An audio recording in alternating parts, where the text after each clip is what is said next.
Mr. Blackface is back. I have another question. And this time, the question is, if you had 5 minutes, I don't know if this video ends up being 5 minutes, but whatever. If you have 5 minutes with your younger self, could be 3 years ago, could be 2 years ago, what would you tell him? Especially the things that you think you should be doing, because we know the good things. We know eating healthy is important. We know you should be doing your work. What were you doing that you actually shouldn't be doing, or what would you do if you could go back? The thing is, I actually have done a lot of things right. Like 1 year ago today, I was really doing most things right, which got me to the position to where I am today. I was already super dialed in. I had my health pretty checked in. The business was very small, but when you're young, you don't have any skills. And so I could tell them in 5 minutes that I need to focus on the systems of the business. I need to focus on attracting higher caliber talent. I need to focus on getting more clients and servicing them in all the unique ways that we can service them, and that I need to be thinking bigger. The problem is when you're just starting out, I wasn't just starting out then, but I wasn't in a position to take action on it. And so when you're not in a position to take action on, if I told most young entrepreneurs, if you want to scale, you need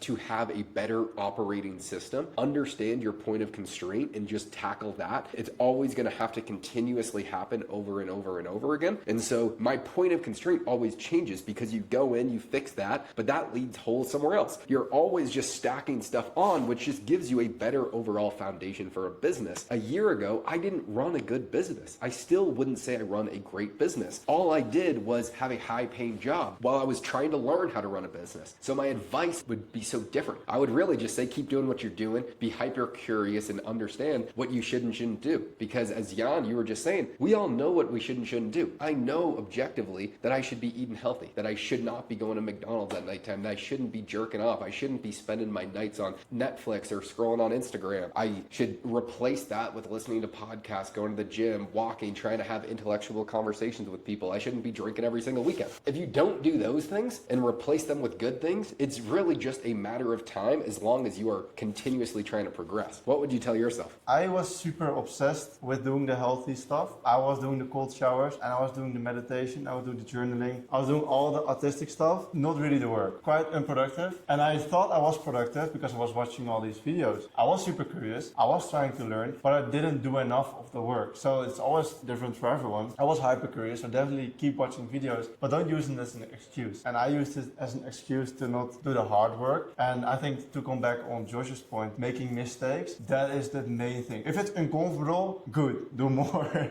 That's mainly the point. And don't continue in the comfortable position, because I was making self-improvement videos because I thought I should be doing that via another YouTuber and I saw it wasn't working, so I stopped. But I think I did that for 3 months too long. It could have sped up to take action earlier on the difficult tasks. Don't care about what people think, because that's always a struggle that you have. I think that's what I would say. My last question for you in this video: what kind of bad advice would you give your younger self? I used to be a little too strict on myself. I think a lot of the quasi-epidemic of all of these motivational speakers online just feed on telling young men that they need to just work 24/7 and that they need to do this incredibly long thing. They can't ever have fun. They just have to fucking grind. That is true for periods of time. Most of my life, there's just short durations of sprints where I have to work incredibly hard for 2 weeks, but then I'm fucking gassed out. If I'm working 14 hours a day every single day for 2 weeks, which usually happens about once a quarter, something always gets fucked up in business. It's unavoidable. There's nothing that you can do to avoid it, so there's no reason to stress about it. It's just always trying to be better. But when something does get fucked up, me and Jan have had some struggles recently with some different things.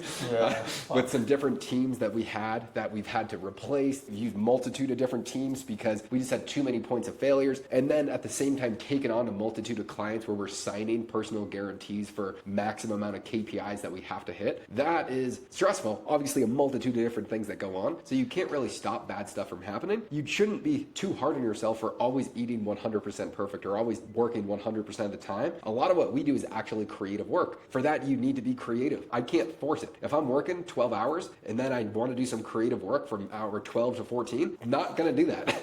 It's just probably not going to happen. So sometimes going out with your friends, drinking some beers, just going to some restaurants, sometimes just going on vacation for a few days, having a girlfriend really helps. My girlfriend's spectacular. Just to be able to kind of at nighttime hang out, relax. Of course, I'm in Medellin, Colombia. Jan is not my girlfriend, and so we are not together.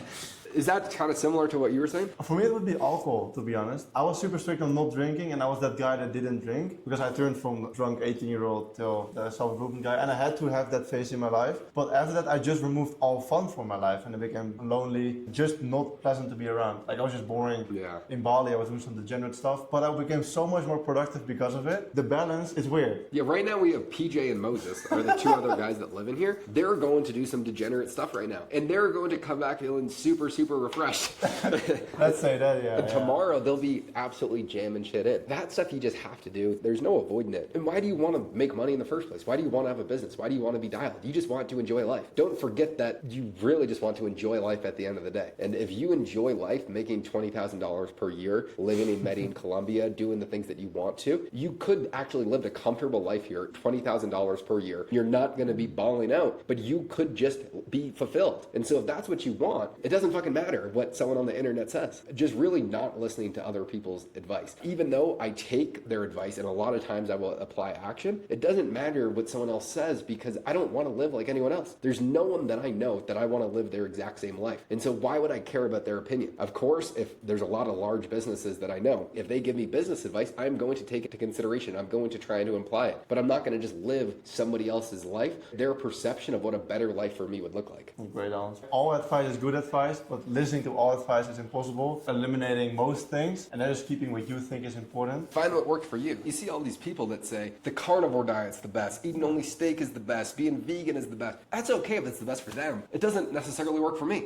For you, it would work, but you just don't want to. People's bodies are different. I enjoy sometimes having a cheeseburger with french fries, and I'm not gonna stop that. I wanna be as lean as possible, but you can still get as lean as you want to, and you can still get very muscular with having a cheat meal once a week. I lived a month of like just burgers because that was the cheapest and the highest protein. Yeah. No, it was genuinely 800 grams of ground beef, 12 euros. I ate it for a month straight, and I gained a bunch of muscle. High protein. All these small decisions. I am not eating fries, I'm not eating bullshit, but it's not diet. So find what works. In some situations, I'm living on a quite a low salary, not super low. And I was traveling, my own choice to go out and travel. So then I had to make my own decision. Okay, if I want to eat my protein, it can't be super clean. If I want to have an expensive gym subscription, okay, I have to sacrifice this. You can't do everything right. Make your own sacrifices. I decided to go travel. It's going to cost a lot of money. You need to know what you're doing. There's trade-offs to everything. Yeah. So no matter what you do, there's going to be an offsetting trade-off. If we're focusing on one section of the business, as we were saying, something else is going to go wrong. It's just not possible to have everything 100% of the time in your control. So why try and micromanage? I never ever give advice on my channel. I've actually been making videos for like 4 years now of random things, but I've never once gave advice because I don't think it's necessary, because if you ask yourself, you will always get the answer. That's probably what I would tell myself. Ask myself the question, I will have the answer. We started this video off by saying, what would you give your advice 1 year ago? Actually, 1 year ago, I would lay in bed and I would imagine the best possible future I could possibly comprehend. Imagine it so hardcore, I would feel it in my heart and my stomach, the entirety of what I wanted, and I would actually dream about it. Later learned that was actually a manifestation, is actually just what's happened. When I would think about what I wanted, it's not what anyone else wanted for me, it's just what I wanted. It always just happened. That's what I'm going to continue to do. 2 years from now, it's just the future that I'm currently creating. You know what you wanted, so then you know what you have to leave for it.